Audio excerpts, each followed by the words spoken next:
Okay.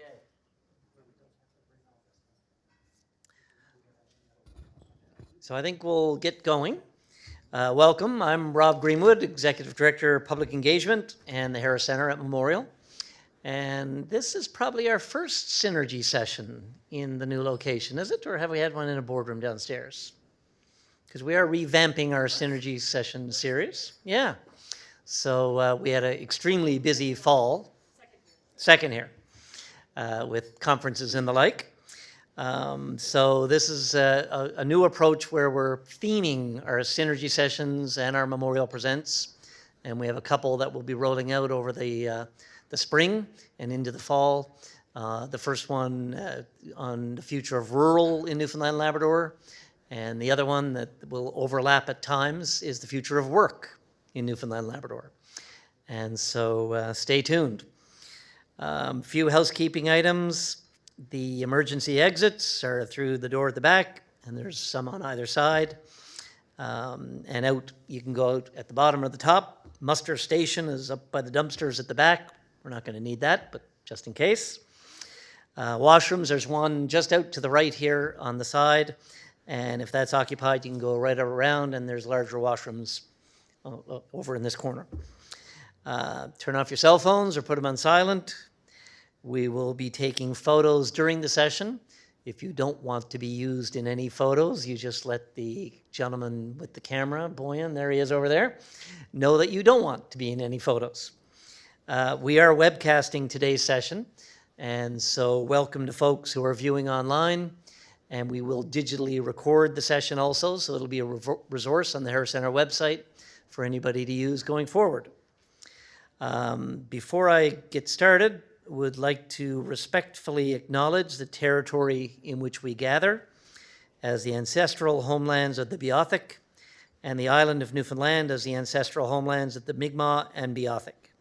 We would also like to recognize the Inuit of Nunatsiavut and Nunatuavut and the Innu of Nitassinan and their ancestors as the original people of Labrador. We strive for respectful relationships with all the peoples of this province as we strive for collective healing and true reconciliation and honor this beautiful land together. The format for today's session, as you know, is regionalization, the why, who, and how. And we'll have all that settled by the end of the session, so I'm really looking forward to that, because it's not a simple topic. We'll have two speakers. We'll set aside about 40 minutes for their part of the session. And after their presentations, we'll have a panel discussion with a Q&A with all you folks. And we've got some great expertise in the room, I know, as well as, I'm sure, viewing online. For anybody viewing online who wants to email in a question, send them to Kathy Newhook at kathyn@mun.ca, and she'll get my attention, and we'll read them out, and that'll be part of the dialogue. As I mentioned about regionalization, a topic that the Harris Center has spent a whole lot of time on we're now 16 years old, March 2004. And so right from the start, regional policy and development, it has been an issue in economic development, municipal, healthcare, you name the topic. In fact, Stephen Tomlin is here, who led an early study for the Harris Center. And so delighted to have Steve here and no doubt be able to draw on his expertise. Our speakers today have been thinking and working in this area for many years. And the first, who kind of needs no introduction in this topic area for sure, is Craig Pollitt, CEO of Municipalities Newfoundland and Labrador. And he's going to give us a little bit of background on municipal government in Newfoundland and Labrador and kind of set the context. Over to Craig. Thanks, Rob. Good day, everybody. Thanks for coming. I'm going to give, I don't want to take any more time away from Pat than I absolutely have to. So it is a brief history of, and it's not, I didn't realize this until this morning, it's not a brief history of Craig Pollitt. It's a brief history of the municipal sector and some of the issues that we're dealing with. So nobody needs to get too afraid. So some simple chronological history. First incorporation of a municipality in this province was 1888. And it was what eventually became the city of St. John's. It was a portion of the city of St. John's. And at that time, in fact, the mayor was not elected. The mayor was an appointed position, but the rest of council was elected. And they had very limited duties. That's important, not just because it's the first one in this province, but Canada had already been a country for a dozen years at that point. Municipalities had existed in what eventually became our country for decades before we even considered it. So even back then, we were late to the game. People have been doing this work around the province, around the country for many, many years. It's equally important when you note that the next one didn't happen until 1938. So 50 years later, after the first one, having joined the party late, we decided, what the heck, let's do another one. Let's have another incorporated municipality. That particular, anybody know what that municipality was? Hands up? Yeah, you know. People on my board are not allowed to answer the questions. A place called Grand Falls Station, which eventually became Windsor, which eventually became part of Grand Falls, Windsor. The majority of what we know today as municipalities in this province didn't get incorporated under legislation until the mid to late 60s, early 70s. So there are people on council today in Newfoundland and Labrador who were on the very first council their community ever had. 30 years. The Department of Municipal Affairs gives out long service awards, and it used to top out at 25 years. And then a few years ago, they came to us and said, we're going to add a 30-year category because people are hanging around so long. And then recently, they came out with a 35-year category. So we have longevity for certain groups of people on these councils. When you go back to this point about when our first one was and how far behind we were, when you think that the majority of what we know today as towns or cities in this province didn't even have a formal organization of government until the early 70s is astounding. So we are still in baby steps in some cases when it comes to municipal policy, governance, and all the structures that go with it. The last point I'll make on history is, I think it's fairly clear from the research that's been done on it that most of these incorporations didn't come from some groundswell of desire for self-determination. This was about funding. This was about making sure that a corporate entity existed in the community so that money from Ottawa could flow down through St. John's to the community. It was not local residents banding together, demanding to have a say in how their community was designed or planned or anything like that. So when you think today about all the regulatory issues we face in the sector, and there's a very little planning happens in the sector compared to the rest of the world, a lot of that can be traced back to the very recent origins of those communities and the fact that that's not why they were set up. That's not, if you ask most councillors back then, I think if you ask a lot of councillors today, what's your municipality's role? What's your council's role? They will say our role is to lobby the MHA as opposed to lead our community or plan for the future of our community. And it's a legitimate, as far as they're concerned, a legitimate purpose for being. This is the Angry Stats page. We have 276 municipalities in the province, 520,000 people, something like that. 276 municipalities. We went down to 275, and then a couple months later, another one was created, so now we're back up to 276. They represent, on this slide it says 89% of the population. I think it's probably closer to 90 or 91 now. But that's a crazy enough stat in and of itself when you look at the structure of most other jurisdictions. That's a lot of municipalities for very few people.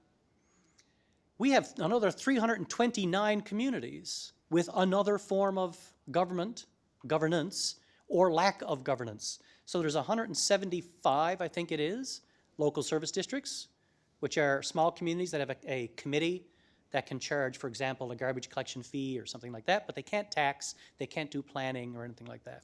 Then we have another 150 odd that have nothing.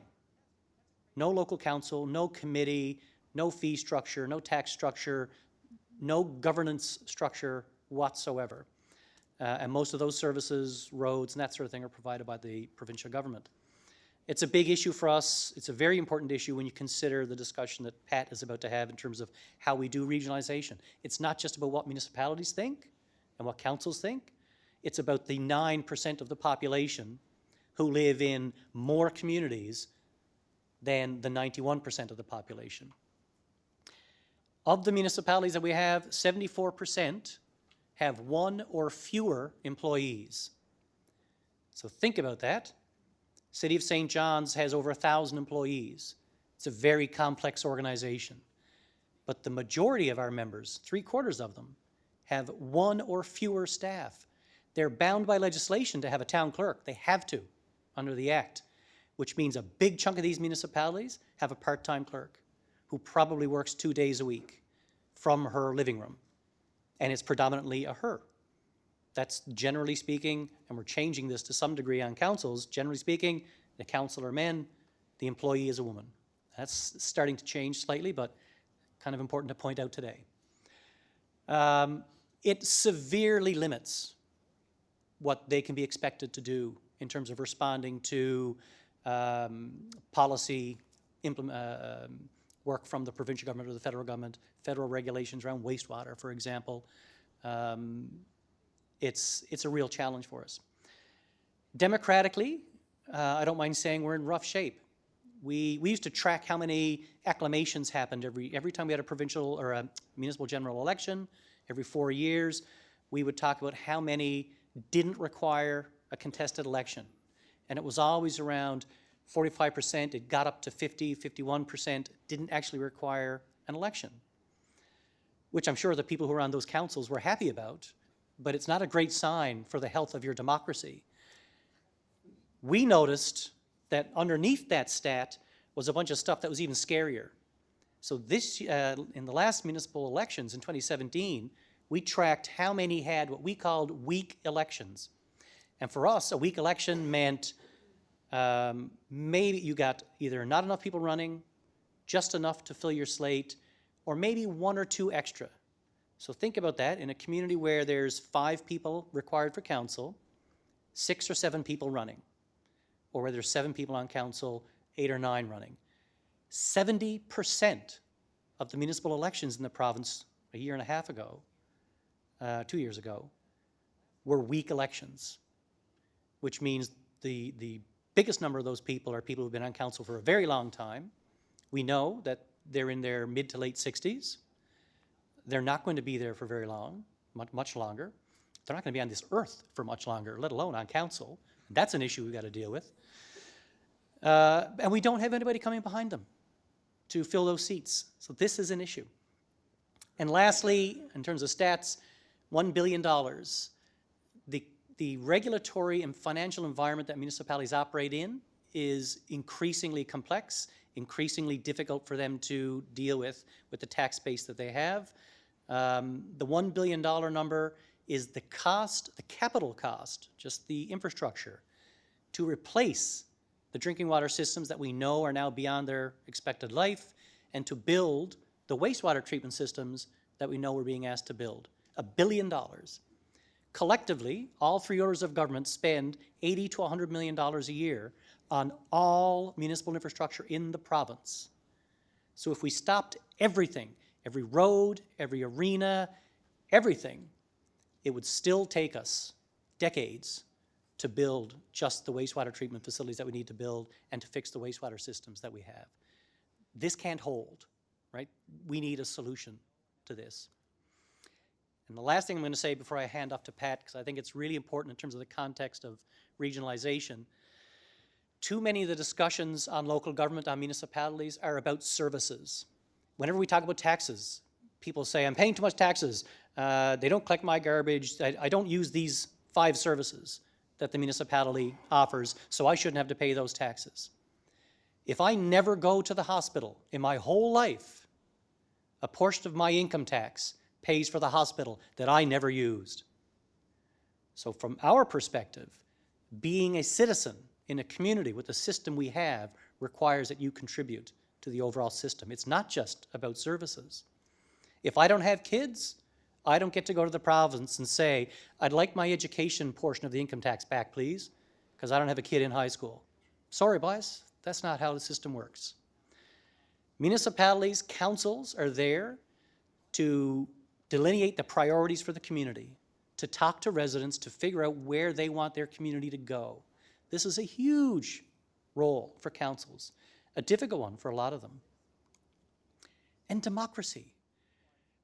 We constantly forget that local government, as much as it is embroiled in service delivery and small issues that they're dealing with, is the fundamental part of our democracy.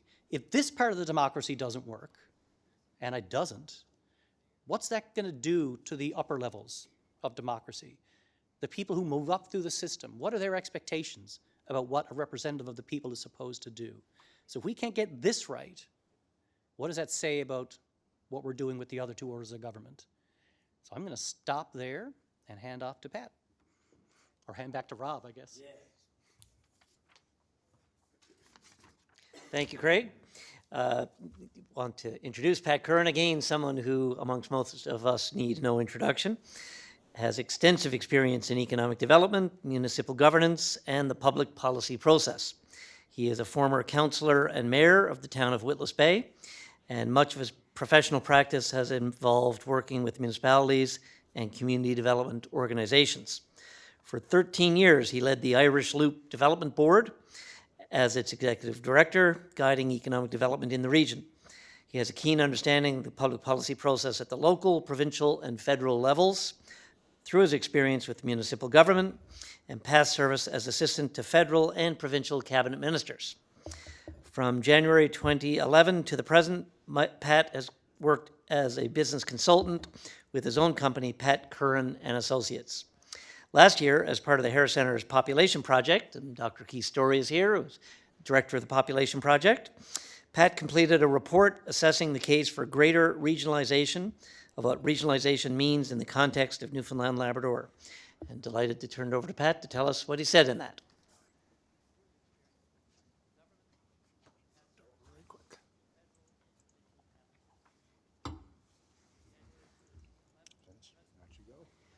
Well, good afternoon, and thanks folks for coming. Decent crowd, not bad. Must be an interesting topic. There was a time when 1 o'clock on a Friday afternoon, I used to line up to the breezeway. For those who sort of remember, not to deliver a presentation at a Harris Centre Synergy session, but oh my, how times have changed.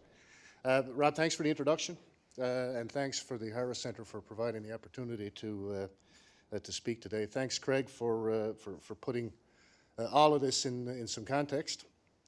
And as Rob mentioned, thanks to Keith, you're out there somewhere I know, for giving me the opportunity to apply my perspective to this particular project. It was a great opportunity for me, and you're a great group to work with.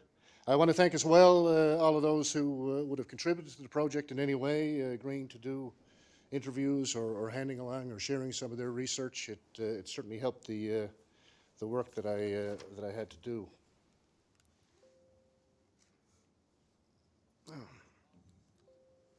Just a very, very quick overview.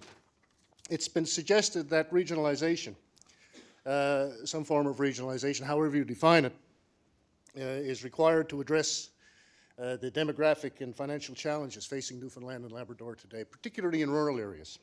And my report really offers an analysis of regionalization.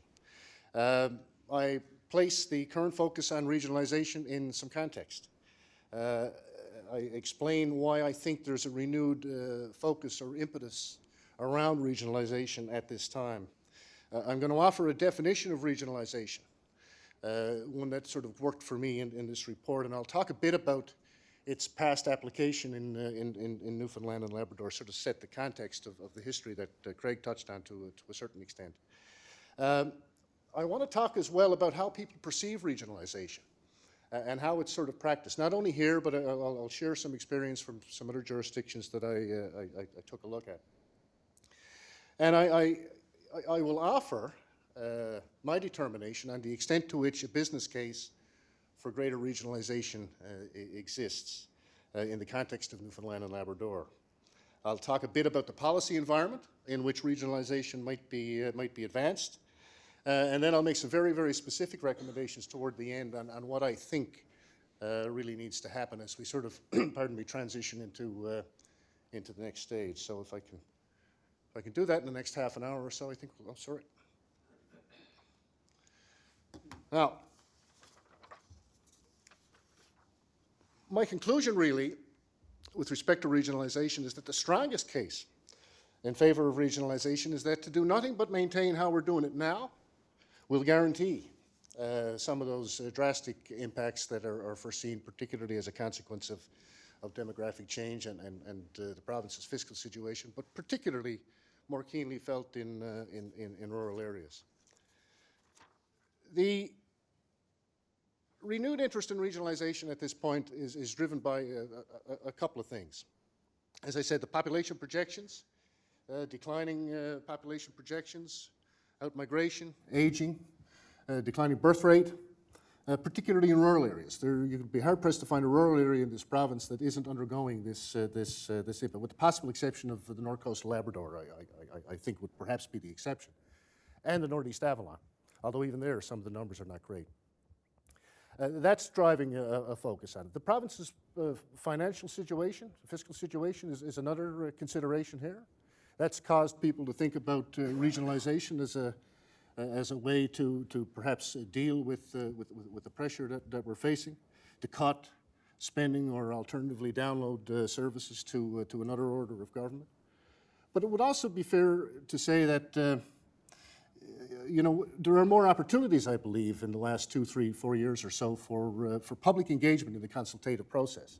Government has gone out and done a fairly extensive consultation on regional government options that was, you know, well attended and with a lot of representation.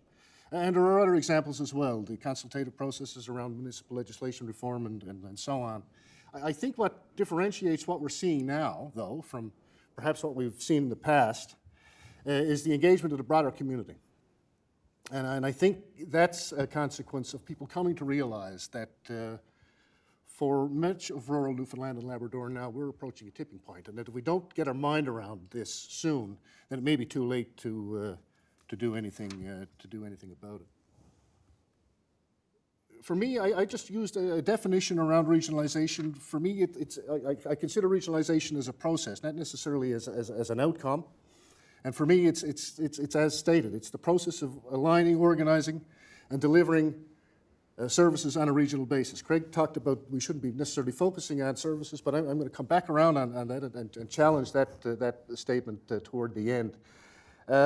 Often these efforts have an associated level of governance or administration. They could be formal, in the case of regional government or whatever the case might be, but more often than not, they're informal. It may be an instance of one municipality purchasing a suite of services from a neighboring municipality, garbage collection, fire service, whatever the case might be. It depends on the situation. But as I said, think of it in terms of a process. And increasingly, regionalization in Newfoundland and Labrador is seen as a way to help deal with some of the challenges we're facing, particularly demographic and fiscal. Now, you know, regionalization, this is not new. We've had regionalization in different forms for many years. There's a great track record in this province of regional cooperation among municipalities. So regionalization is not a new concept. The municipal census of 2003 identified over 50% of municipalities that were sharing at least one service. By 2011, the municipal census showed that had gone up to 76%. Suggesting that more people were embracing it over time. Well, some of the challenges with the approach, though, is that it leaves considerable latitude to local government around the pace and the form of regionalization that takes place, with the discretion really left to local leadership around how they wish to regionalize or cooperate regionally. And this sort of voluntary regionalization is the preferred policy approach for consecutive governments in this province, really since Confederation, with one exception that I'll touch on very shortly in the case of forced amalgamation. And that's regardless of political stripe. Now, amalgamation is another form of regionalization, and amalgamation really is essentially the formal process of combining two municipalities, or maybe a municipality with a local service district area, or whatever the case might be. In 1989, as I touched on a moment ago, government forced amalgamation of local government. Immediate negative reaction, high political price, at least perceived to be a high political price. Scheme was eventually abandoned, but not before 33 former municipalities had been reduced to 13. Now, despite the fact that government moved after that approach, the current legislation continues to provide for municipal amalgamations at the request of 2 or more municipalities.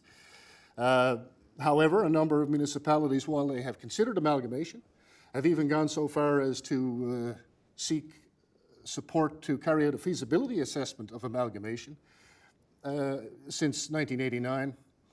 Not too often have they in turn led to an amalgamation of those municipalities. It would be on the lower end of the percentages of those municipalities who have asked for it. If you've been following the press in the last couple of days in particular, the notion of amalgamation of Lab City and Wabush has been in the press in the last few days. I would have conducted a feasibility assessment for the towns of Botwood and Northern Arm in 2017, and they didn't proceed ultimately with their amalgamation. Now, all of this aside, I mean, there are loads and loads and loads of other examples of regionalization approaches and so on. We have legislation called the Regional Service Board Act, which provides for the establishment of regional service boards to deliver services on a regional basis. Again, these are in the press of late, in recent days and weeks. The Eastern Waste Management found itself in a little bit of a dust-up over cabin owners. Some of you might have seen that over the last little while. Ultimately, the minister, I think, intervened to sort of say, drop the rates for those folks. And the most recent thing I've seen in relation to regional service boards is a little bit of a dust-up, I think, between Western and Central over what a reasonable fee rate might be. But nonetheless, they're sort of out there.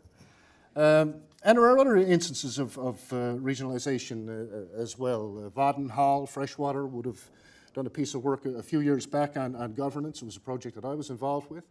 They identified 7 classifications of regional service delivery across over 1,000 organizations across the province, delivering things from labor market development planning to economic development to whatever you can possibly imagine in terms of services.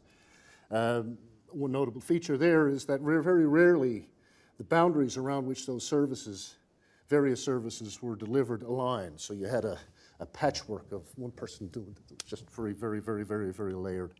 And most recently, I guess in 2017, from a regionalization perspective, we have a provincial government supported by municipalities, Newfoundland and Labrador, who are assessing whether or not to proceed with regional government or not. The consultative process was robust. As I said before, I drew significantly on the research from that process. We were looking for an update in, I think, the spring of 2018, and today is the 8th of March 2019, and we don't have a particular update on that one just yet. But nonetheless, we live in hope. We'll see. So all of that experience with regionalization then, if you will, becomes a bit of a filter or a lens through which those involved view future prospects for regionalization. It sort of, to a certain extent, it shades or colors how they view what sort of takes place. And there's a couple of things that become important here. We talked about amalgamation a little earlier and how government backed off of the forced amalgamation debate in the early 1990s. And that is a principle that no government has changed, and I doubt will ever change in this province as we sort of move forward with regionalization. It left an impression of a discredited process that had a high political cost. The other consequence, though, is every time you now speak of regionalization, a lot of people perceive it as amalgamation. Boom, right there, we're talking about amalgamation. So it's caused that sort of notion that every time you want to talk about regionalization, what you really mean is amalgamation. That the two are often conflated together. The municipal experience in regional collaboration, as I sort of talked about, that 75% of activities where they can demonstrate that, hey, look, we're already collaborating on stuff, has caused a number of municipalities to say, hang on a second here now, we're already doing our bit on regional collaboration. We are already collaborating to the extent that we can. It represents a point beyond which many municipalities feel as though they're not prepared to go, that there's little more to be gained through further efforts around regionalization. This becomes important. I want to talk a bit about perceptions of regionalization. And as I said, I drew significantly on the research from the regional government consultations, but also my own literature review and research of other jurisdictions, and to a certain extent my own interview process as well. There's a couple of things here, a number of things here that I think are worth mentioning, and I just sort of put that quote here just to put it in some context, because all of this is a function of perception. People think that regionalization is a certain thing, when in fact the truth may be something else. So there's a notion that through regionalization you're going to have effective and efficient service delivery. You're going to have better value for money. You're going to achieve economies of scale. You'll better be able to utilize resources and infrastructure. You'll have improved outcomes. That you will have cost savings. That you'll reduce duplication. However, in the case of amalgamation in Northern Ontario and in other jurisdictions, those cost savings are very rarely realized. Or if they were there in the first place, they were pretty modest. The reason for that being the new expectations of service delivery that goes with amalgamation consumes any savings that you might have. An example that I would point to would be the feasibility assessment I did for Northern Arm and Botwood. I took a look at their 2017 budgets, and when you jammed the numbers, you identified some savings that were probably in the range of maybe 3.5 to 4% savings by combining. You know, it's not an insignificant amount, but there's no big windfall, I guess is what I'm trying to suggest to you as a consequence of amalgamation in this case. You know, from a broader perspective, provincial finances, regionalization, the impact would be modest, unless you take a look at healthcare and education, which represents the two biggest expenditure items in the budget outside of debt servicing. So unless you go there, you're not going to realize a significant amount of savings from the provincial budget perspective. There's a notion that regionalization may have an impact on increased size of government, bigger government, increased costs, and there's certainly an implication for those in unincorporated areas and local service district areas. There is a potential for increased cost and for a need to pay more. However, I heard very clearly that there is a belief out there that those in rural areas are not paying now enough for the services that they're receiving, interestingly enough. There is an expectation that people would pay their fair share, that you would eliminate free riders in the system, particularly those in local service districts and unincorporated areas. There's a concern over duplication in the case of regional government, particularly if you maintain the 275 municipalities at this level and put another layer of government in over the top of it. There's a notion that you will have some increased revenue capacity, and that would certainly be the case. I think if you were to extend a taxation model to local service districts and unincorporated areas, you would have increased revenue capacity at a regional level. However, to offset that, if there's a reasonable expectation that a regional entity would assume responsibility for services that are currently being provided in those areas by the provincial government, then you're going to be no further ahead, particularly if the responsibility for delivering those services is handed off to the regional authority. There's a notion around regionalization that you're going to have greater access, that you're going to have higher quality, that you'll have more diverse, consistent, and standardized services across the region. That may be so, but in the case of rural Ontario in amalgamation, the services that you now had access to were services that weren't necessarily priorities for those rural areas. They didn't really, so what? I didn't really want it anyway, and now we got to pay for it. No matter what you do around regionalization, you're not going to change the fact that the population in this province is highly dispersed, and it costs money to deliver services to those areas. The distribution of rural populations impacts what you can do around regionalization, And key investments in infrastructure and services require a certain level of utilization to make them work. And regionalization is not going to necessarily change that. It's not going to narrow the distances, if you will, between these communities. There's an opportunity through regionalization to define the service requirements that might be particular to a particular community, and a recognition really that that's going to be a challenge in terms of figuring out what some of those service arrangements might be. It might provide the context for a meaningful discussion at a local or regional level around regional authority, particularly if it included the provincial government in terms of some of their responsibilities. And from that, you might actually have some sensible discussion around new governance models that might sort of flow from that.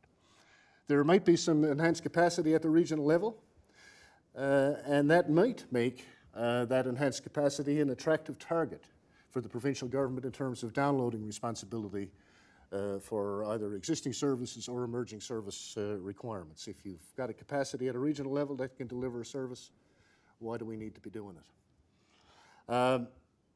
There is a suggestion that regionalization would increase volunteerism and participation, giving you access to a larger pool of candidates. And yeah, I think there's a consensus that that's the case.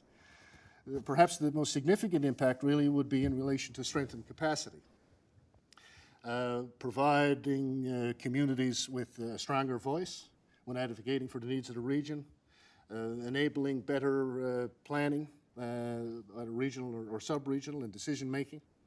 And importantly, I think sustain the municipal sector in terms of human resources.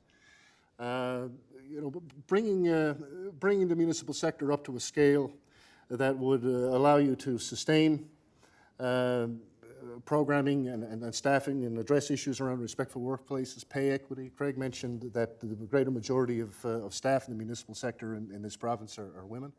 So there may be an opportunity to address some of those challenges there. Craig talked a little bit about identity and why we sort of went for municipal government in the first place. And make no mistake, it's going to be a challenge to reconcile regionalization with community identity. And it likely will not enable you to maintain control over local decision-making to the extent that you have. Smaller areas would lose their voices to a certain extent. And another concern is that larger municipalities within those regional arrangements would have a disproportionate influence and so on. And the other side of it is there's a conclusion drawn that some communities just can't work together. You have intense, long-standing community rivalries that act as an impediment to greater regionalization. So that's just a sense of what the people out there that I spoke to and others think about the prospects for regionalization. So we're going to bring in the verdict. I concluded there's a mixed case for regionalization. Is it going to save rural Newfoundland and Labrador? No, it's not. However, it will enable rural areas to adapt more easily to these challenges that they're facing. It will enable better outcomes in planning, social and economic and community development. Maintaining the status quo, as I said a little earlier, will guarantee the impact of the demographic challenges that we're facing. And doing something different at least offers an alternative, helping to adjust to these changes and the transitions that are sort of necessary. If we can do that, if we can implement effective economic, community, social development planning, and that's planning that's aligned with local capacity, opportunity, and realistic expectations, then there may be a greater promise for regional sustainability. However, there are some barriers to regionalization that I believe have to be considered. And I touch on them there. There is a sense out there that local government is performing well, or at least as well as it can under the circumstances. That, we're doing the best we can here. But in many areas it's not. Between 2014 and 2016, just a little over 15% of municipalities and 5.5% of local service districts who were audited were in fact compliant with municipal legislation. It's been suggested that some municipalities do not comply with other regulatory requirements. Water is one that sort of comes to mind, but occupational health and safety is another. That becomes a problem because it differentiates those who do comply with those who don't comply, because there's a cost to a certain extent of complying. So you're dealing with an unfair playing field. Just 58% of municipalities have a municipal plan and development regulations. And of those who have a plan, only 28% of those plans are consistent with the current planning legislation in the province. Just 30% of towns budget for expenditure on planning and zoning, 10% on regional development, 7% of staff maintain resources for economic development. And there are some towns, I should say, who are not maximizing local revenue collection. Average tax receivable balances increased between 2010 and 2014 by 2% per year, so they're leaving cash on the table. Second, really, is the notion that there is little more in terms of opportunities for greater regionalization. I'm getting the cue card. In fact, there are more opportunities. 22% indicate that they do not share any services at all. And just 9% of municipalities indicate that they share 4 services or more. So the suggestion that there isn't more opportunity doesn't necessarily hold water. Craig touched on this, and I'll go here again. There's another perception that community identity is linked to maintenance of municipal governance structures.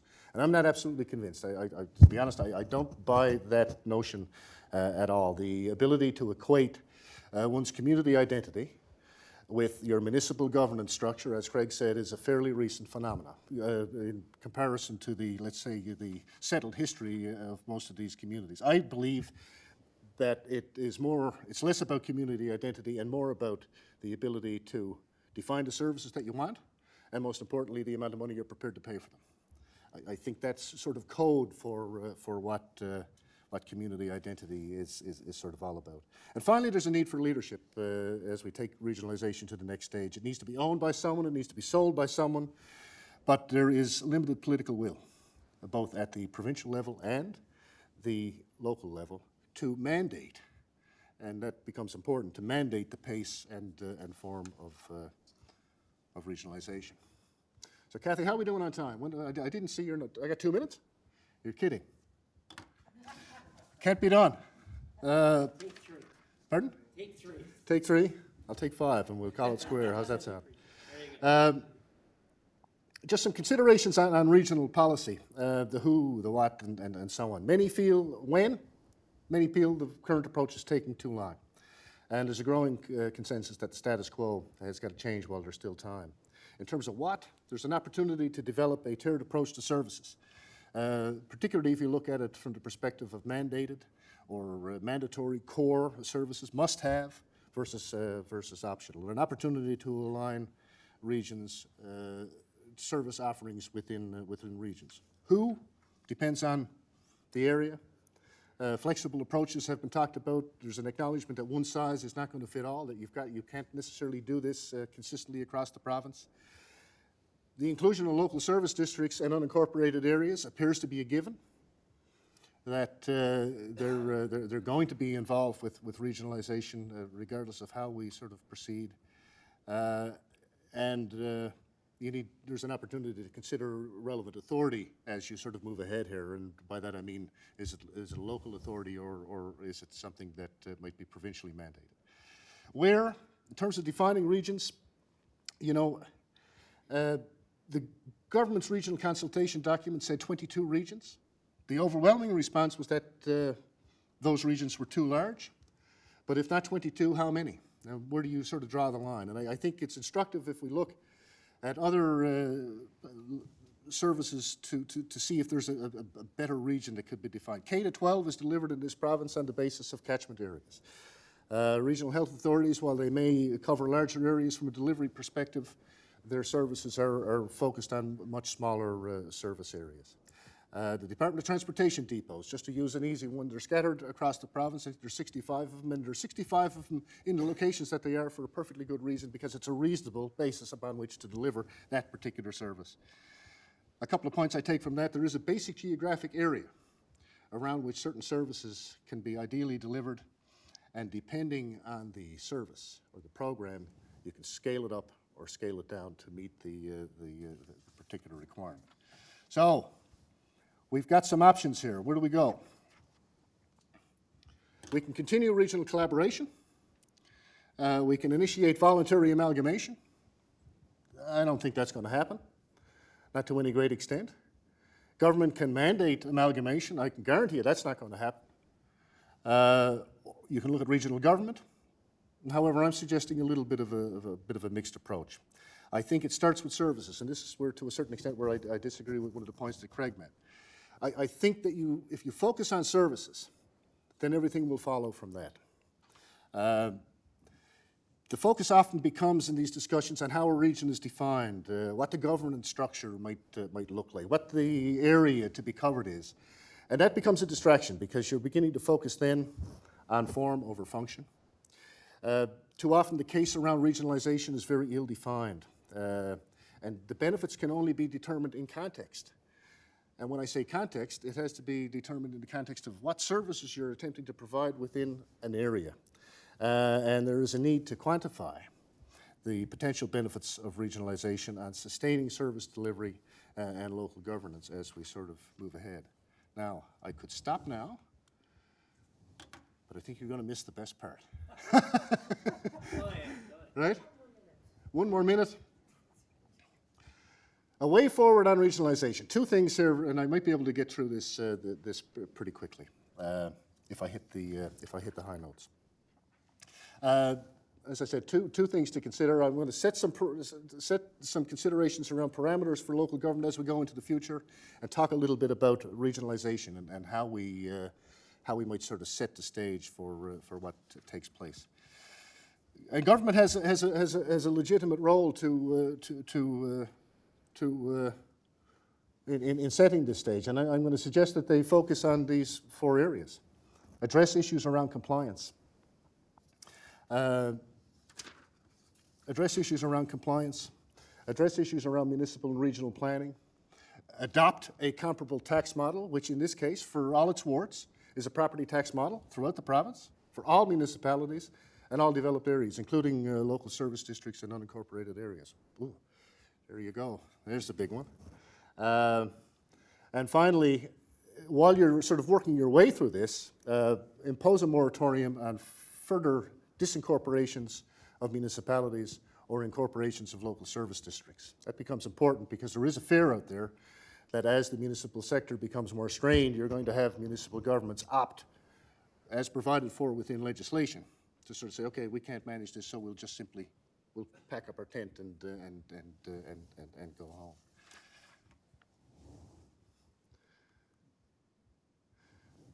And I'll very quickly sort of run down through these here, folks, if we could.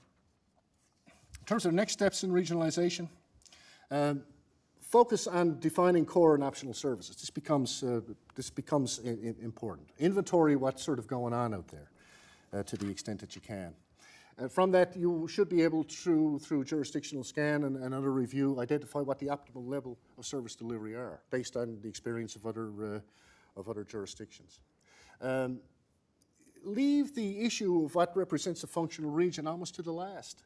That'll become apparent through the discussion around services and what an optimal level might be. Most people can identify pretty readily what their functional region is. It might be bounded by the commuting distance to the nearest liquor store or hardware store or whatever the case might be. But people intuitively have a sense of what region they're part of. And I think most significantly here, there's an opportunity to build on some work that was started back in 2010 around integrated community sustainability plans for municipalities, which were a requirement to qualify for the federal gas tax fund.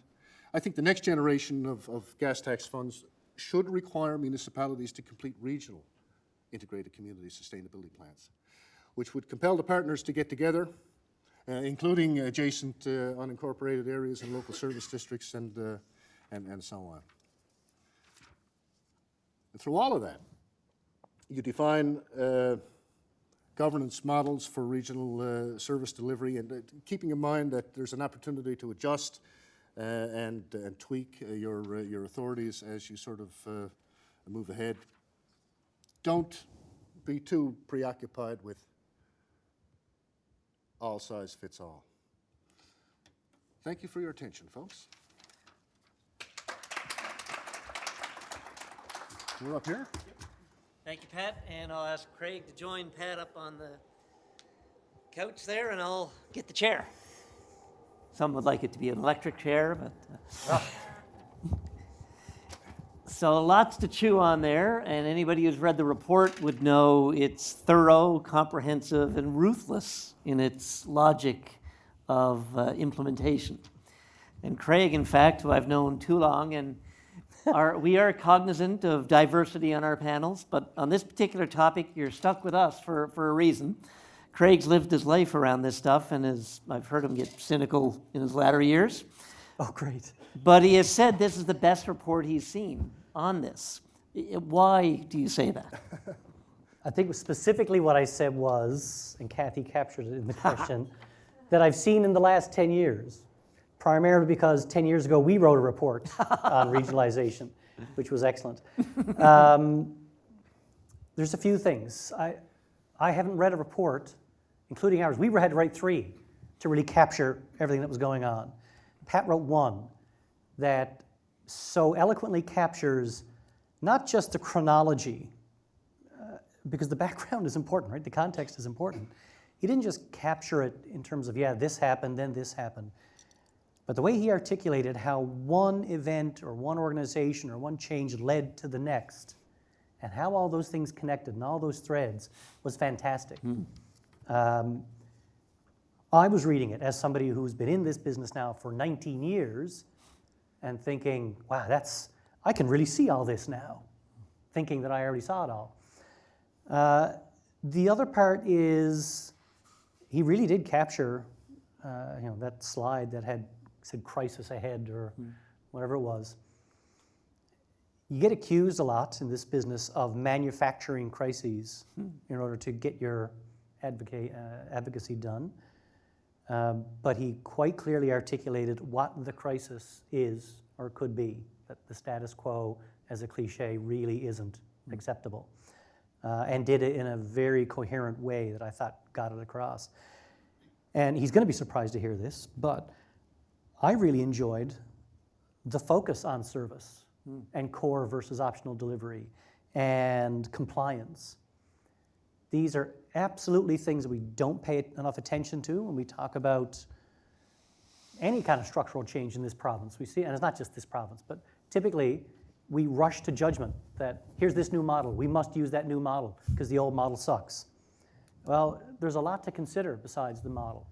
The only reason I stray off of Pat's particular point on that is I'm concerned about the idea that governance will simply happen, that it will just emerge. It's not growing like a plant. It's not a natural thing. These are systems of governance that humans construct.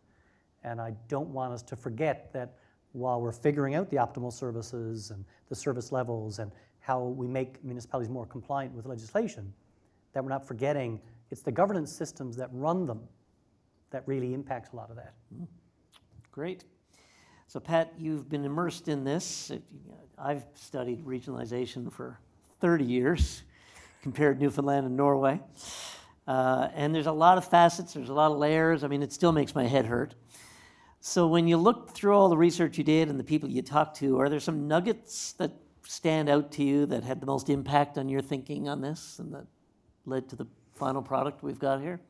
Well, I mean, there's a couple I think that I'd point to. There's a great quote from a resident of Northern Ireland in talking about the possible amalgamation of her town with Botwood, where she essentially said she'd have to pull a trump and erect a wall on the bridge between Botwood and Northern Ireland, just to sort of make sure that amalgamation didn't take place. And I use that as an example of how passionately people can feel about the notion of identity and associating themselves with a community. I don't, in my remarks on community identity a little earlier, I wouldn't want to sort of downplay that passion that people have for their community. So I'd sort of put that out there. But there are a couple of things that are significant. This municipal sector in this province, and Craig may have some numbers on this, is disproportionately driven by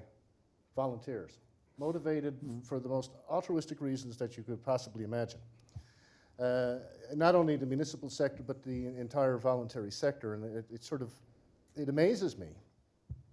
And I often wonder where this province would be without that. And I know that we have a reputation nationally and perhaps internationally as having high levels of volunteerism and so on. So again, I'd use that to qualify some of the remarks that I've made with respect to compliance. That is in no way, let's say, a criticism perhaps of those who are volunteering. My experience with regional economic development would have had me reporting on a monthly basis to a board of directors and on a monthly basis to an executive committee, all comprised of volunteers. And I could never figure out what would motivate someone to get in a vehicle on a February night to drive from Bay Bulls to Trepassey for a board meeting over treacherous roads. If you could bottle that and so on and sell it, I think you'd have something. So there's just a couple of things that I would add. I think the most important point is that we're reaching the limit of what that volunteer capacity can do. As Craig said, the municipal game today is an entirely different game than it was 30 years ago when most of these municipalities were created. When you established a municipality for the purposes of accessing federal funding or whatever the case might be. The obligations on municipalities these days are higher than they've ever been before, and they're only going to increase, which is why I would strongly suggest to you that there's an acknowledgement, I believe, out there in the sector that we can't continue to do this and make this work. So I don't know if any of that's helpful. Yep. At Harris Center, we held a strategic plan consultation on the West Coast last week, I think, and had a great cross-section of folks there and got into regionalization, talked about this series that we had coming up. And one really sensible, experienced person, I've met them before, but they said, I still have problems with this. In my area, it's mostly local service districts. And people have chosen where to live, where to build their house, based on the taxes. And I think Pat has really hit on something around identity linked with bottom line. Because we're all Newfoundlanders and Labradorians, and we love the place, and we live in a region. So Craig, what is bringing it to the boil now, or is it sufficiently to the boil to make this work, to make action happen? It's been on the boil with us for a very long time. We keep replacing, the pot keeps boiling dry. We keep putting more water in it, and then it boils over again. I think Pat's comment about a tipping point is the most critical one in the sector. We did the first of our regional government discussion papers, again, 10 years ago, I think it was. We did a presentation to our membership at an event that we hold every year in Gander, the Municipal Symposium, 300 and something people in the room. Myself and our vice president, one of our staff, did a presentation where we were going to say for the first time in front of humans in our meeting that M&L was calling for some form of structural change, regional government, some physical change to the structure, and fully anticipated that we would be stoned or thrown out of the room or whatever. But we just knew we had to start talking about it. And we got a standing ovation. There's been a massive change in the sector because we are hitting a tipping point. On a lot of levels, we're hitting tipping points. The economic base that used to be there to do what municipalities need to do is no longer there in a lot of cases. The requirements, Pat just touched on this again, the requirements of a municipality, the level of rigor required, the level of sophistication of your management systems and your policy systems is way beyond what it was when these councils were set up, and they are essentially the same structures as they were 30 years ago. And I made a point, and it sounds flippant, but it's not. We are running out of people. Every single, 70% of our councils couldn't generate more than 1 or 2 extra people to run in a municipal election. And I guarantee you, we're halfway through a cycle. I guarantee you that within a year or so, if it's not happening already, the minister will start getting letters from councils requesting to operate without a quorum. And what that means, a quorum is the minimum to vote, to approve something. If your council is 5 people on it, your quorum is 3. If you're writing the minister to ask for permission to operate without a quorum, that means you have 2 people left on council. That's a challenge. And it's a challenge that the sector is facing up or is facing down, despite all the issues with identity, the fears of loss of identity, the concerns about taxes going up, more onerous bureaucracy. All those things are there. I think we can deal with them all. But the fact is, just on how many live humans do we have to sit on councils alone, we need to do something. We cannot ignore that anymore. You can't pretend that's not happening. So when you think about this, and I'll let both you weigh in on this one, it kind of riffs off some of the ideas you guys had chatted with Kathy. The demographic imperative, especially in rural areas. There seems to be a fundamental conflict between individual self-interest in where you've chosen to live, and for most of us in this province, we've got a good life. Yeah. And you played the game by the rules as they were. And yet when you think of the future of the community and the region, I thought of this after that session we had in the West Coast. Kathy will kill me. We almost need to be putting out to people, what kind of province or what kind of community do you want it to be after you're dead? Yeah. Because then it's no longer about you living the dream till you're gone. Because who's going to choose the thing that's going to cost you? Unless you are one of these volunteers on a council who sacrifices their time and energy for the good of the community. A business owner who's looking at succession planning has built that business. They got to retire. They really want to find someone. That occurred to me in terms of, do we need to think of it in terms of, no, we're not expecting you to change. But what about succession planning? Do you want there to, does that make any sense, or how do we untie that knot? You want me to go first? Yeah, sure. Yeah, I think it makes a lot of sense. I think we need a way to shift people's perspectives, right? Because we have lived with this system, albeit compared to the rest of Canada, for a very short period of time. But it's the only system we've had. It's all we've known. So we're not asking people to start using seat belts or, not use plastic bags, sorry. We're asking them to adopt a totally different system of government. So yeah, we need people to shift their perspective. Thinking intergenerationally, I think, is an important part of that. But I also think there's some very practical things we can look at, and one that comes up in the sector all the time is fire protection. We have dozens and dozens and dozens of LSDs or places where people live where they are either reliant on a municipality to provide fire protection and are charged very little for that, or have chosen not to get that fire protection. And that's when somebody in a community decides, I'm going to roll the dice on that. I built a $250,000 home. I know that if I don't pay my fire protection fee, it could burn down. My family could be hurt or, God forbid, die. I'm willing to roll the dice that that's not going to happen. Man, that's a hell of a perspective change to have to get past. So yeah, we need to start working on that, because the people that make that decision are also making the decisions about what do you want, what kind of community do you want to leave to your kids?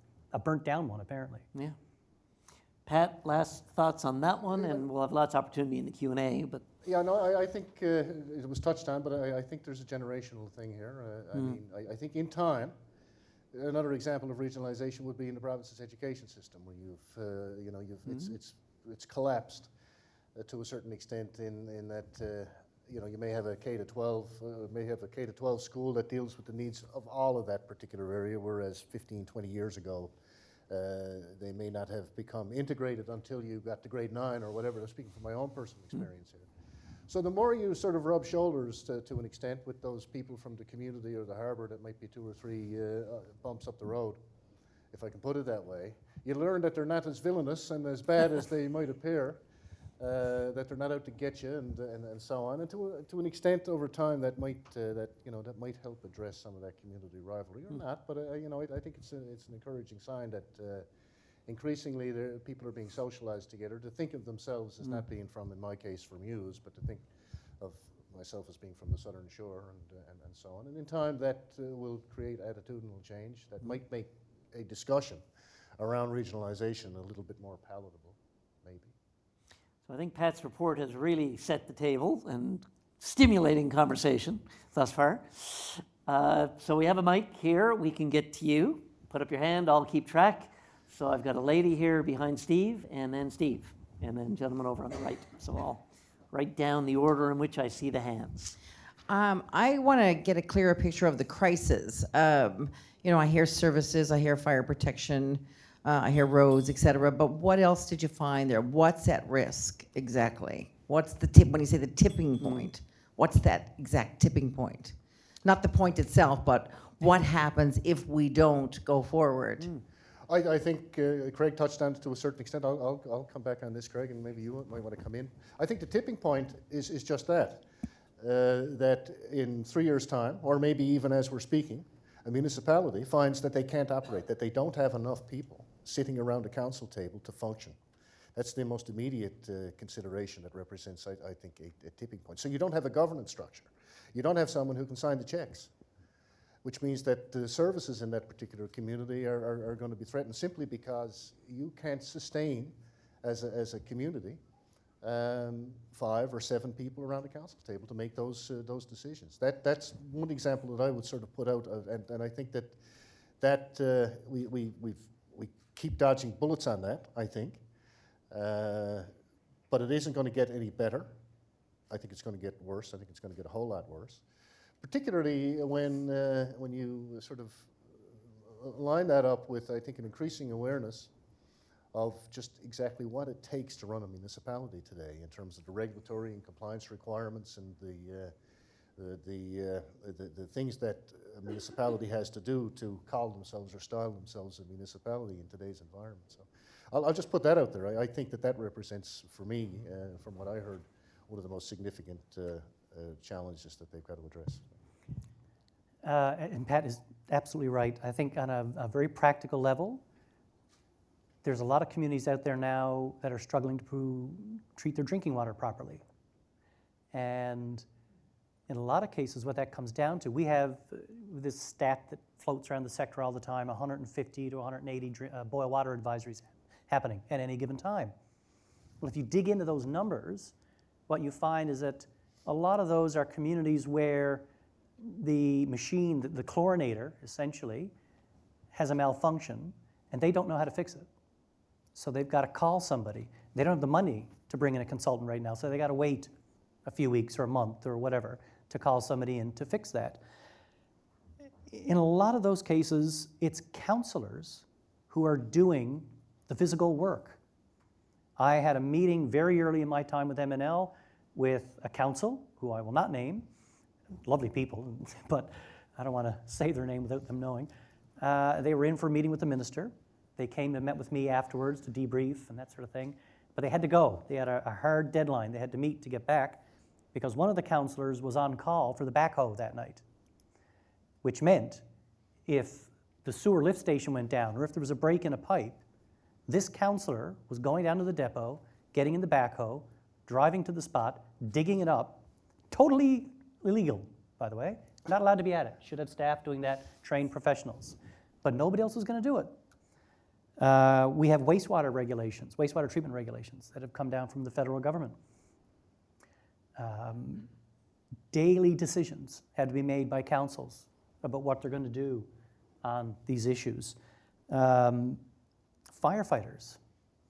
Fire departments are part of the municipal system. They answer to the council. They are responsible to the council. We have many, many fire departments across this province where 50% of the members are 70 plus years old. We have a lot of fire departments where the residents think that if there's a house burning and Granny is inside, somebody's going in to get her.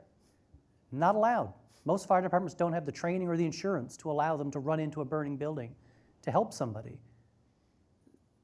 As we hit this demographic wall, it's not just about not having a full council.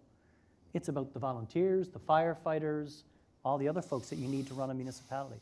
They're starting to disappear already. There's already challenges. And if we don't have something ready to take over those services or to assist with those services before that disintegration starts to happen, what do we do? How do you solve that? So that's, to me, that's the tipping point, that you have communities where nobody can drink the water for years. They have no way to fix the drinking water. We have towns now that are getting compliance letters from the federal government around wastewater treatment. And these letters are addressed to that town clerk that I mentioned earlier, who works part-time. And it addresses her as the owner of the wastewater treatment system, such as it is. And it tells her that if it's not fixed within a certain number of days or months, that she will face fines up to $5 million and 8 years in jail. So that's the tipping point is almost here.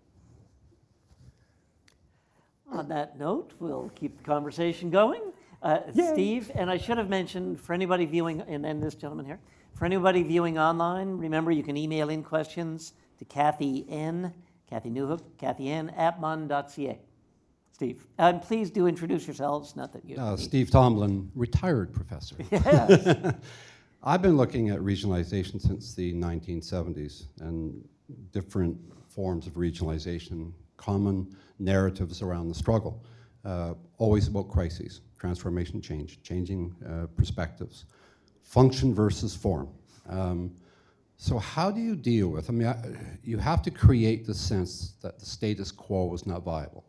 Whether it's Atlantic integration, whether it's NAFTA, whether it's European integration, healthcare, it's inevitable. You know, if you look at the outcomes and the high costs associated with the disease-based approach and the rest of it. So the challenge, I think, the problem is the status quo is often underestimated. And I think one of the challenges you face currently, whether it's Brexit, whether it's fights across provinces in terms of not building pipelines and working at cross purposes and saying, well, this is unsustainable. This is. But even this kind of sense that these changes are inevitable, relying upon policy, even trusting policy wonks in terms of saying this is inevitable and we have to kind of proceed on this basis. The biggest challenge or problem now, you know, whether we're talking about some of the recent changes in healthcare in Ontario, and they weren't regions, but they got rid of the regions. Many provinces getting rid of regions, and you know, and so the biggest challenge is first creating this kind of sense of crisis that the status quo is not, viable. That the dominant ideas now must be transformed. We must create again the capacity to mobilize the interest in order to bring this about. The biggest challenge or problem, I think, in the current context is that it's much more difficult to make that case. Me first? Yeah, I think you're right. I think there's a bit of a boiled frog thing going on here, right? That we have lived with this, do you know the boiled frog? If you throw a frog into, not that I have, if you throw a frog into boiling water, he'll jump out. If you put a frog in cold water and gradually warm it up, he'll stay there until it's boiling and he dies. So we do have a little bit of that happening now, that the socioeconomic existence in a lot of these smaller communities has not been great for a very long time. And we always get, on drinking water, we get this all the time. We don't like the town water. It tastes like chlorine. We've been drinking from that spring for generations, and we're all fine. Nobody, you're not all fine. Many of you have stomach cancer. Many of you are sick a lot. Nobody identifies it with the drinking water. I think it's about your perspective. There is nothing wrong with the status quo if you lower your expectations low enough. And crisis has come up here a lot. And the fact is, I do believe, I don't like to use the word crisis a lot. I don't think the world is going to implode if we don't do this by a certain date. but I do believe we're going to reach a point where the only way to salvage it is something really onerous and difficult that the province is not going to want to do. So why don't we, as Pat says, why don't we move incrementally along towards what we think might be a better system? But I like to focus it, and it wouldn't have come across here today because it was a different sort of approach. My belief is that we do this not because there's a crisis. I think there is, and I think I said this in the vital signs piece that I did. We do it because it'll be a better way to deliver municipal services and a better way to do democracy. I don't think we need to rely on the crisis to push this. But as somebody said earlier, I think Rob said, there is definitely a need to shift people's perspective on why are we even talking about local government versus regional government. I don't think that conversation is complete yet. Pat, on that? Yeah, I mean, what I would say with respect to, let's say, manufactured crisis and abandoning the status quo, my specific recommendations really, if you will, extend the status quo. It says, I dismiss local government, or I should say regional government, as a policy option to a certain extent, simply because I'm not certain we're ready for it.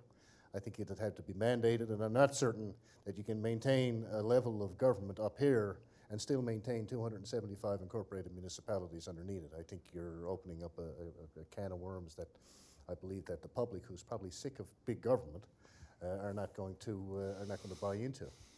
So my take would be, to your point, is extend the status quo, but ramp it up a little bit, and which is where I'm coming from with respect to a legitimate role for our provincial government in saying this is what the future of local government is going to look like, which falls within their responsibility to sort of say, if you wish to call yourself a municipality, you wish to act like a municipality, then here is what the basic expectations are.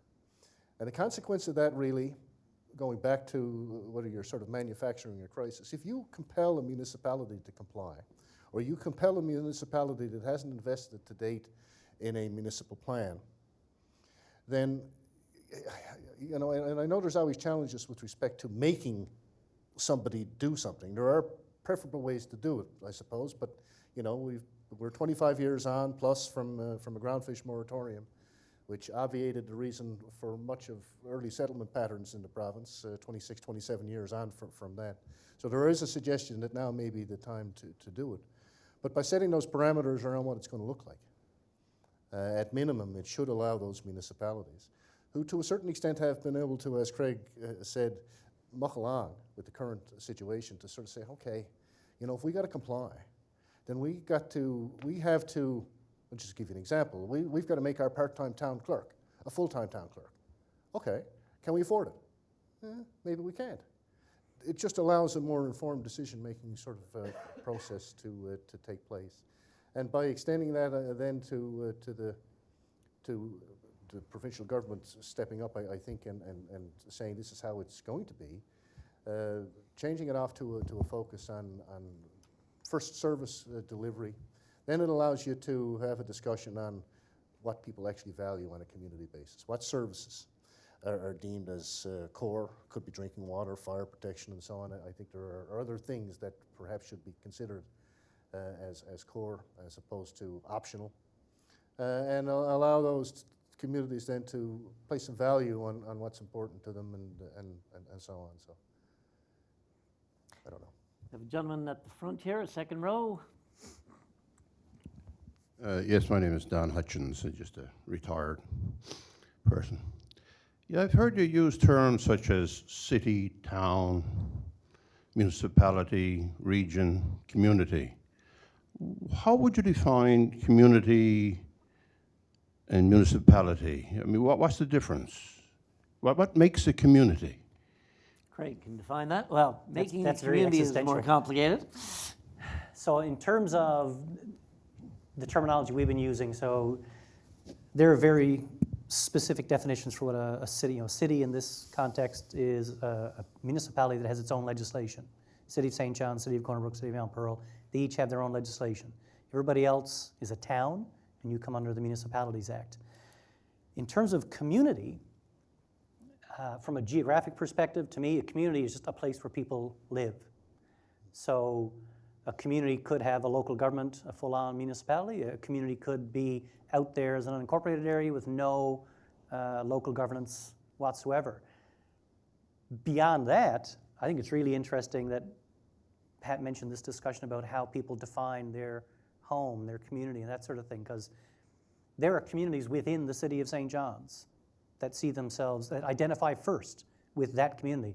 There are parts of the city of Corner Brook where people identify as a community within that context. And then there's all sorts of layers of, communities of interest and that sort of thing. But I'll give you an example of how I think things are changing and why people's definitions of community or region are starting to shift. A few years ago, we were doing a piece of work with Dr. Kelly Vaden, who Pat mentioned has done a lot of work on this issue. And we were in Twillingate, I think, doing a session on essentially regionalization. So we're talking 8, 9 years ago now. And trying to get people to define their region. But the word region means multiple things to multiple people. So what we came down to is we said, well, when you leave your house and you start driving on the highway, when do you feel like you're not home anymore? Or when you're traveling home, when do you feel like you're home? And we actually got them to come up on a map and draw it out. And it was amazingly consistent for the people in that room. And even they said, there was people there who were, my age, in their early 50s, who were commenting as they were drawing with their Sharpie, Father would never have gone this far out with the line. Not like, my community was this part of the cove sort of thing, right? So community is, to me, community is whatever you want it to be. What I find interesting is that people's impression of how big that thing could be is changing over time.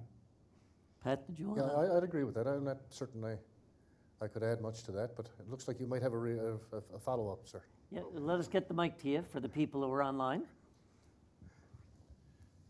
So for local governance, what should be the definition of community? Like how big you mean, or like what's Well, for local governance, what would you need to fill, what parameters would you use to define an area for local governance? Governor Cochran back in 1834 said the people of Newfoundland weren't fit to govern themselves. 200 years later, and I think the statement is still true. So we need to form some way of governing ourselves on different levels, local level being one, the provincial level being another. So for local governance, what would you define as community? What parameters would you use? I like, and maybe I'll throw it to Pat, because I think his discussion about what should be core services, what should be things that a municipality has to do to be considered a municipality, is a really important discussion. Right now, there's very little in the Act that says if you want to be a local government, you have to do these 12 things or whatever. I think that's the most important part of the discussion.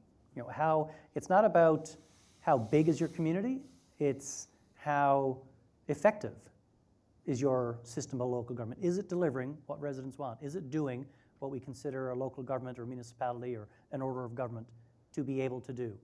So when Pat talks about things as simple as having a full-time town clerk, having the office open all the time, having your reports into the provincial government on time, that's where I think the conversation needs to go. Do we have effective municipal governments or not?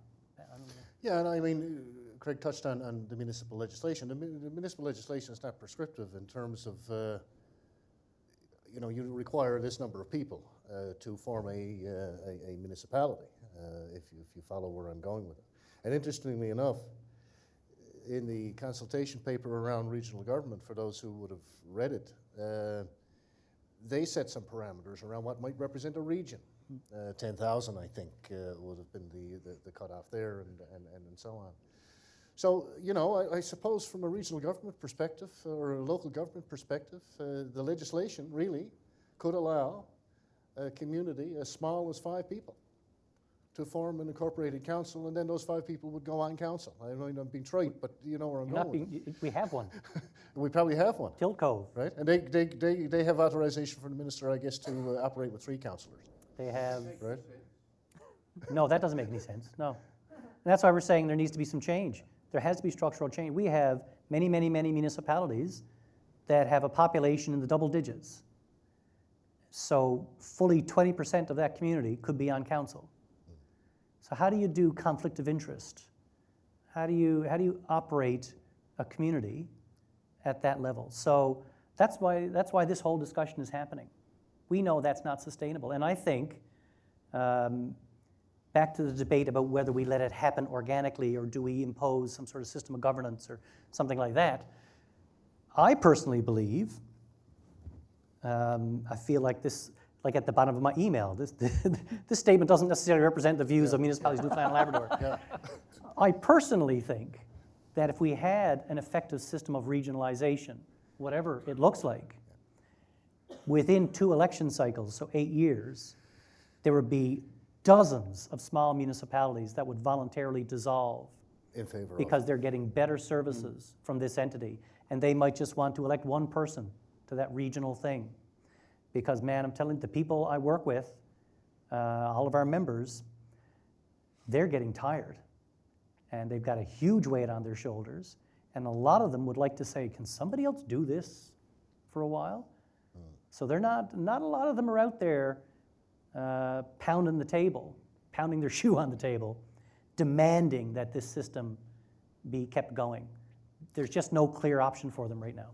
Well, I guess a follow-on to your point about, you know, how do you scale it up? What represents a community? And I think if you look at it from the perspective of services, again, to go back to the position I took it from in the paper, that it may not be practical, and it is not practical for a municipality comprising 50 people to have a fire department, for example. But if you bring in 3, 4, 5, 6 neighboring communities, or whatever the case might be, now you may have 1,000 people. That may be a feasible basis upon which to organize and rationalize having a regional fire service, or whatever the case might be. To a certain extent, I think the story is in the scale at which it's most feasible to deliver a particular service. And I know this sounds sort of mercenary and a bit bureaucratic and technical, but and doesn't really necessarily address issues around community and place and so on. But does it make any sense to have 5 municipalities, St. John's, Mount Pearl, Paradise, Hooch Cove, Witness Bay? Do you want to take that one first? no. And then I do have a question over here, and another one. Steve, did you have your hand up again? And then Steve and lady over here. So last chance for you, guys. Yeah, I don't know. I want to comment on that as well. You know, I don't know whether it makes sense or not. I mean, I think the reality of it is they're there. There are those who would suggest that there's a significant amount of collaboration taking place on the Northeast Avalon that might argue in favor of maintaining existing governance structures and so on. I don't know. I refuse to answer on the grounds that I might incriminate myself. The history of, at least the stuff I've seen, of large-scale amalgamations like that around the country is not promising. Montreal tried it and then de-amalgamated. Halifax have really rejigged what they tried to do initially. In terms of whether it will help the economics of the region, I don't think it'll have any impact on the economics of the region. In terms of the cost of delivering local governance, I think if you tried to merge all those municipalities, the cost of actually delivering that level of bureaucracy would probably go up. Because now you've got, rather than 3 or 4 city managers making X amount of money, you've got one city manager making twice as much money with a series of assistant city managers making more money. The money always goes up. The more responsibility you have, the money goes up. And Pat just referred to, whether we dig into this or not, between regional fire, regional water, all that kind of stuff, there's more formal collaboration between municipalities on the Northeast Avalon than anywhere else in the province. Bob Bish, who studied this stuff for years, always said, councils are cheap, services are expensive. We fight wars for democracy, so if people want to elect a council, anyway, I'm a bad moderator for this session. Over to Chris for this one, and then Steve, and then lady on the right-hand side. Hi, Chris Patterson. One of the things that I feel I'm challenged by regionalization, particularly this notion that we have to have some sort of a discussion about it, is that you're starting with a solution. And in the work I've done over the years, it's, proposing a solution and asking people to talk about it invites sort of a debate rather than a dialogue. You for it, against it, or pros and cons. And so going back to one of the first comments that was made sort of in this was around sort of this idea of maybe we should think about what we want this community to look like after we're gone. And actually, I've recently had an opportunity to be a part of a project that did a little bit of that, this idea of legacy. What do we want the legacy for us to be as a group of people, a group of leaders? And it really doesn't invite a different sort of conversation. So I guess the question is, rather than starting with a conversation around regionalization, what are the opportunities that you all see to have that conversation on what's our aspiration? Can we start with an aspirational question? What do we want this region to look like? What do we want our set of communities to look like? And then from there, ask the question, what would it then take to get there? And maybe regionalization is one of those responses, but it's not the only response. So inviting that conversation, I'm curious, do we see opportunities emerging for those sorts of conversations that start with the question, the aspirational question, as opposed to, we should do regionalization, let's figure out what that looks like. Because I think my fear is if we go down that second path, you're going to get a lot of unpleasant conversations, as many as productive ones. Or what do they say? As much heat as fire. As light. Do you want to go first? Sure. I agree with you. I think the absolute best approach would be to have that conversation all over the province. What do you want this to look like when your kids inherit it? Or what kind of community do you want? And I think people love to have those conversations. We did some of that 10 years ago. We went around the province and talked about what are the goals you have for your community, how will we get there, that sort of thing. I still think there's opportunities to do more of that. I think it's interesting that the public discussion about the solution is actually causing people to say, hey, hang on now, maybe we should talk about what kind of communities we want. Because not everybody wanted to have that conversation before. So maybe, I don't use the term lightly, but maybe the threat of regional government or regionalization is causing people to say, okay, let's have this conversation about what kind of community we want. I will always add, though, the caution that we are running out of time. If we're going to have that conversation, and I'd love for us to have it, man, we need to have it really soon, because the average age on councils is way above the average age of this population, and we are the oldest population in Canada. So we have, I used to say to our members, as for shock value, we have a limited window of time. It's called the human lifespan. And at some point, most of you, because I would look out on a sea of white heads, and I mean no disrespect to the people in those seats, but in 20 years, and that's a reasonable amount of time to talk about structural change in a governance system, in 20 years, half of you will be dead. And you won't be part of that conversation anymore. So we need to start it now. Can I just real quickly follow up on that? I'll shout at the microphone. Yeah. One of the things that we did, I would encourage, however those conversations are taking place, is being very intentional that they're intergenerational. Yeah. To your very point, if we were going to talk about what do we want this to look like, and we're talking a bunch of folks who are 50 plus, then we're missing a huge, the responses we need aren't the 50 plus crowd as much as they are the 20 plus crowd. Yeah. And there's So sort of thinking very intentionally about how do we attract some of those folks who aren't normally coming into the room, I think is really important. So in fact, we're getting short on time, but we're still good. So we're going to do Steve, and then I go in order. Steve next, and then the lady who's furiously waving her hand, and then back to the lady behind Steve. I agree with the comments in terms of problem definition resolution going through the policy cycle, which is often confusing for a very complex, confusing topic anyway. But I think that's a really significant part of this, because you don't want the experts to come in or people who are working for associations to come in and say, you have a problem, we're going to fix it. The other, I think, big challenge, and I suspect you probably have this challenge because you're operating in the area where you're talking about municipal restructuring. But this is much bigger than municipal restructuring. This is about development. This is about health. This is about social determinants. So how difficult is it, or is there much of a focus in terms of making sure that this is a much larger conversation? Because if you're talking to people about fire service or water or something, they can get into these kind of silo-based discussions and say, well, it doesn't really matter that much. But the bigger picture matters. Development, creating an economy, creating collaboration, having people working together, not at cross purposes, creates and improves community health. There's significant benefits. But the challenge or problem with looking at health restructuring or municipal restructuring these various silos is that we don't understand and recognize the overlap. And in order to mobilize a community, you have to explain to them it is about health, it is about jobs, it is about development. These things are all connected. So we're not just talking about the very few services or taxation or what have you. These are much bigger challenges or topics. But the problem, of course, is that how do you it's a complex issue anyway. But in order to mobilize that sense of community, that sense of crises, or that this actually matters, I think we have to do that.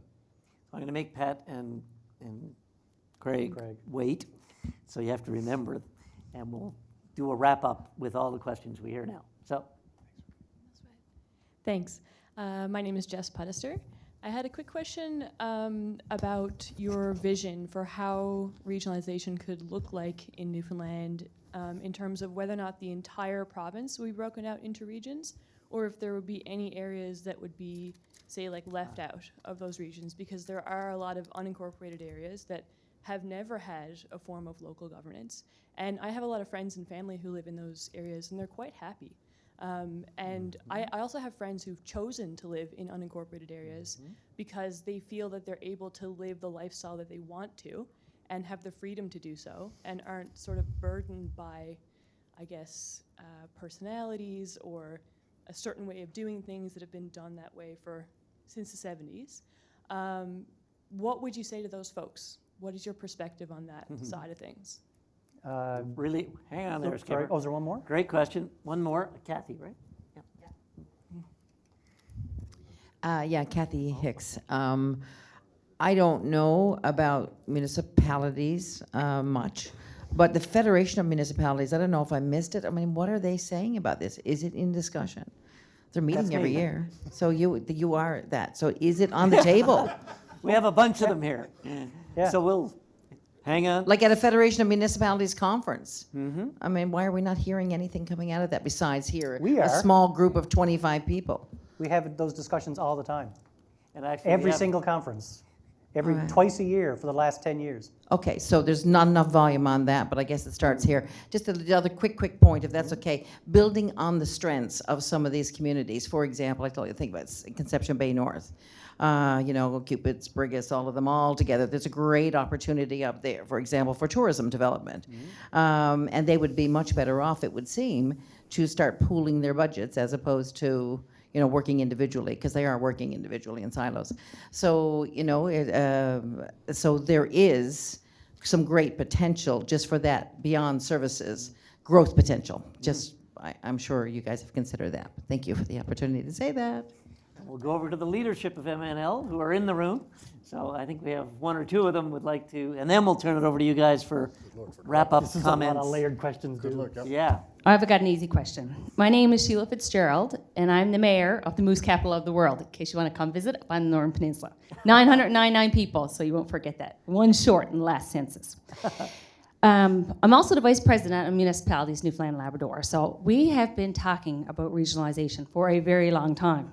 Well, I've been around for 5 years. We've been talking about it for 5 straight years. Where I live up on the Northern Peninsula is almost like a little group of communities that all live side by side. If you add us all together, man, woman, child, and dog, we're about 14,000 people.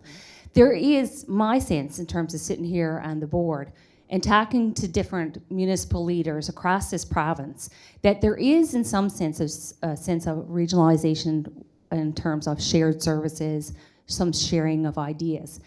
I think that what I also hear is that there is definitely there's a will And people recognize we are in danger. We are in great danger when you're talking about rural Newfoundland and small towns. We know we can't do it alone, and we're trying to help each other.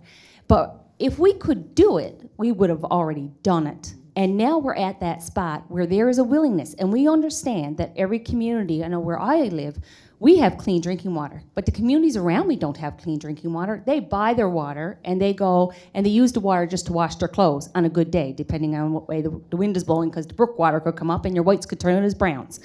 But, I mean, I think there is a sense of people are aware, people are scared, and people are trying in terms of small towns. But I guess my question to the experts, can you tell us how do we do that? Who does that? Is it us as the people? Is it municipalities, Newfoundland and Labrador? Is it the communities? Or does it take the political will? Because we're at how I feel as a frustrated mayor of a very small town who would love to see my town move forward. I'm at the edge of all I can do. I don't know where to go from here. So we've talked long enough. What is the next step? Tony, I think you were going to. Yeah, Tony Keats, President of Municipalities, Newfoundland and Labrador. And I've been around a little bit longer than Sheila. Has been around now for 27 years, serving on my council in the town of Dover. You know, we've been hearing over the years different varieties of solutions for a lot of communities within our province. You know, we've been hearing of the resettlement program that we went through back in the 60s. You know, the amalgamation process that was dirty worded, and regionalization. But you know, we all come to the realization that we can't do this alone. We're living in small communities. Our residents want services that sometimes we can't provide because we can't collect that kind of money to provide that service. So we got to look at other options. And other options is we got to come together and to make sure that, you know, as a region, we can give our residents a place to live. That community that this gentleman was talking about is a community that we can survive in and we can thrive in, and our children is going to grow up in. And I think that's where we need to be. And looking at it from, you know, a provincial level and in the province of Newfoundland and Labrador, we got to come to a realization of we got to see what the solution is, and we got to work towards that.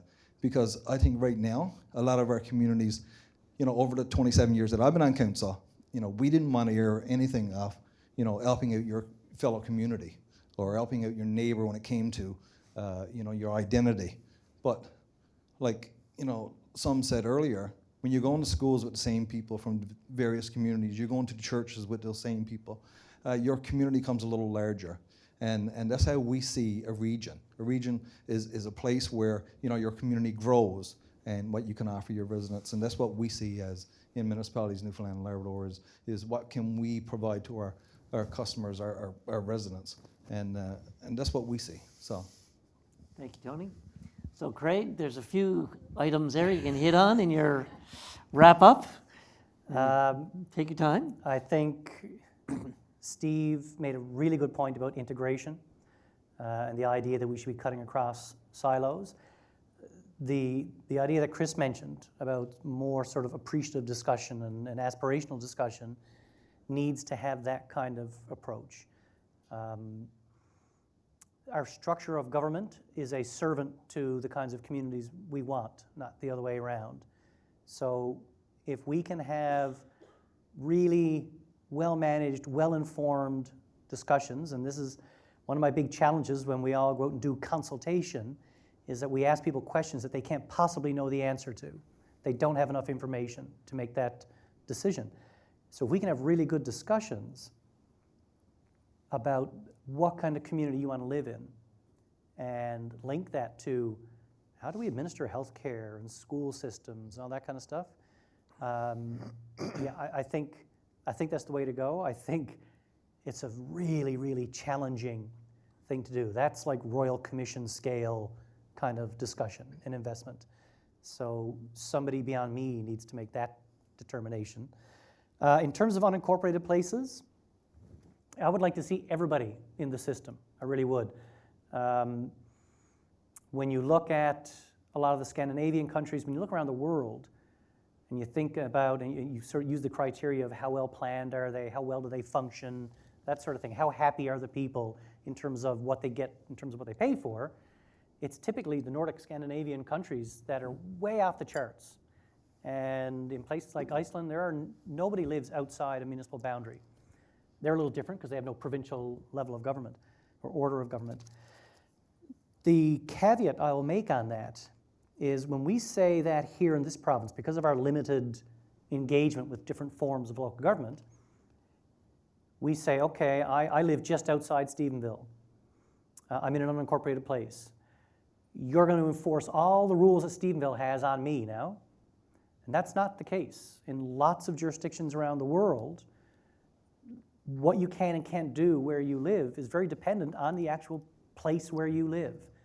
And it doesn't mean, I mean, I think in Halifax, I could be mistaken on this, but my understanding is that Halifax has variable tax rates. So depending on where you are in that massive piece of land that is HRM, you don't pay the same taxes as somebody who's right downtown. So it acknowledges that there's a different service level, a different lifestyle, all that kind of thing. That's a level of sophistication of governance that I don't think we have yet. We need to work towards that. But at the end of the day, yes, I think everybody should be in the tent.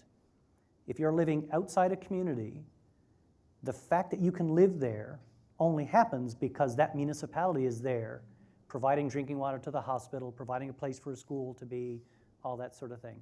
So we all have to contribute to the mechanisms that allow the society to operate. Sheila, who does it? We all do it. From my perspective, I think Pat's approach is really solid. It's too simple a thing to say, although we've said it. The provincial government holds the legislative authority to do all of this. So for those of you who don't know, municipalities don't exist under the Constitution. Municipalities are creatures of the province is the term that's used all the time.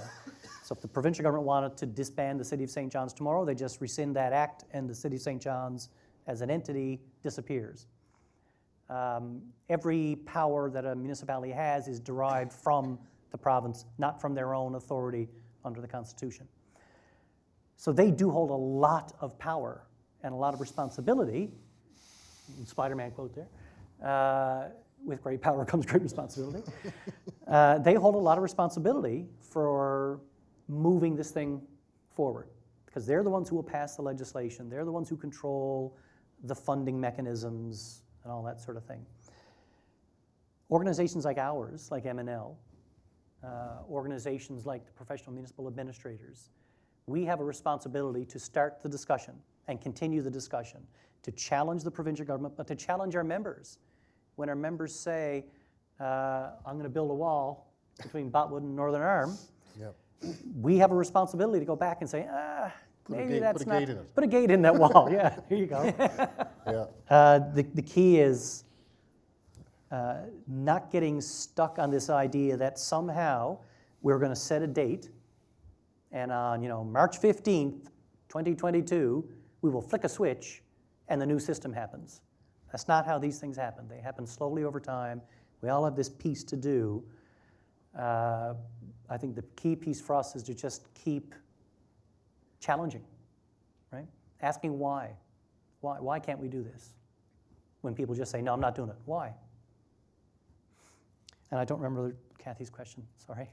Kathy was basically wondering about M&L's role. Well, I and just missed it up front that you were with M&L. Oh, okay. That was, Yep. and I just said, like, I'm getting all of this, like, why aren't they, where are they? Go to our website. I'll send you a link. Go to our website. There's a lot of stuff there. A lot of stuff there. All right, Pat? Yeah, I mean, just to sort of maybe work our way down through the questions to a certain extent, perhaps in order. What I would say in terms of engagement and how do you sort of start this process? I mean, I was encouraged, and I think we should all be encouraged by the high level of engagement in the formal consultative processes around regional government. I mean, it was strong numbers, good attendance, regardless of where it was across the province. If you haven't taken a look at the summary report from the consultations, it's decent reading. So to a certain extent, it started in a decent way, and I think the same can be said perhaps for other consultative processes that touch on this sort of issue. So I don't think we're necessarily starting from a bad place, at least in sort of beginning the discussion. I'll go back to one of my recommendations, which talks about regional integrated community sustainability plans, or regional integrated plans, or whatever the case might be. That there's an implied level of engagement and consultation that would sort of flow from that, but I think at a level to a certain extent that's perhaps a bit more practical. I'll sort of transition over into Steve's point. I mean, my paper does talk about the notion of silos, and we're not just talking municipal government here. We're talking about the sustainability of regions, which means you have to bring those other players into it to a certain extent, recognizing that some of those players are, aren't under the guidance or control of the municipal actors that are there. That means that the provincial government has to be prepared to say, yeah, we will take a look at engaging regional health authorities and the K-12 system and the post-secondary system, or whatever the case might be.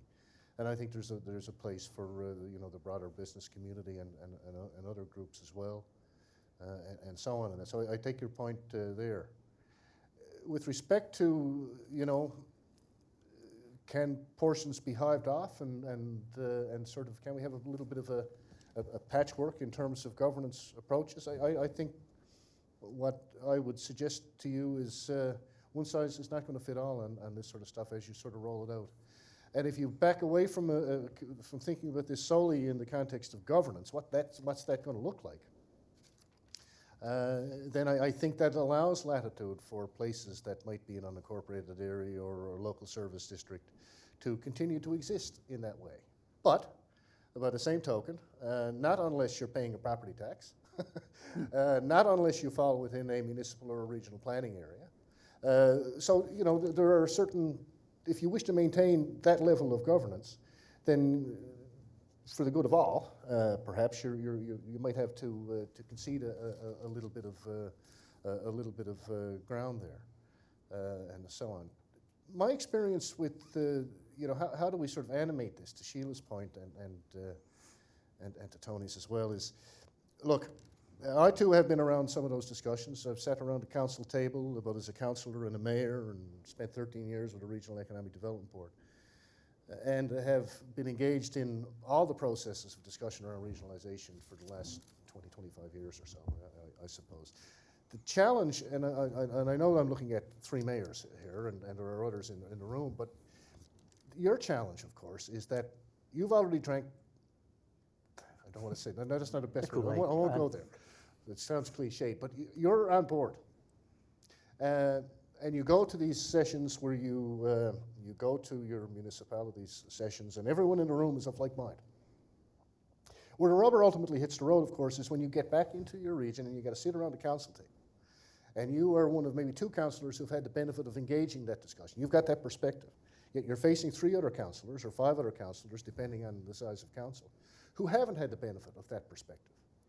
And the reality of it is, one of the first things I found when I sat around a municipal council table is you can't do nothing unless you have majority of council. If you don't have 4 councillors out of 7 who are prepared to support you, and higher, depending on what it is you're trying to do, then you're not going anywhere.